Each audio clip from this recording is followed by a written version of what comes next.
నమస్కారం. వనవానికి స్వాగతం. ఈరోజు వార్తలలోని ముఖ్యాంశాలు.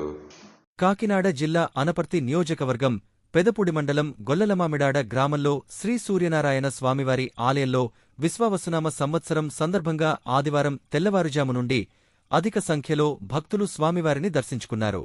ఈ సందర్భంగా ఆలయ ప్రధాన అర్చకులు రేజేటి వెంకట నరసింహాచార్యులు మాట్లాడుతూ ఉగాది రోజున ఉదయం తెల్లవారుజామున 3 గంటల నుండి స్వామివారికి ప్రత్యేక అభిషేకాలు జరిపి రకరకాల పువ్వులతో స్వామివారికి అలంకరణ, అమ్మవారికి కుంకుమ పూజ జరిపించామని అన్నారు.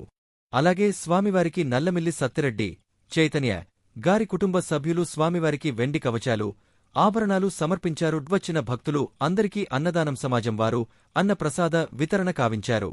గ్రామంలో లయన్ ద్వారంపూడి వెంకటరెడ్డి, చింతపండు సత్ బ్రాహ్మణులకు పంచాంగము, దుస్సాలువతో పండిత సత్కారం గావించారు. ఈ కార్యక్రమంలో ఆలయ అర్చకులు శ్రీనివాసాచార్యులు, విజయాచార్యులు, రాంబాబు ఆచార్యులు, పురుషోత్తమచార్యులు, శ్రీ సూర్యనారాయణ స్వామివారి దేవస్థాన కమిటీ ఉత్సవ కమిటీ సభ్యులు పాల్గొన్నారు.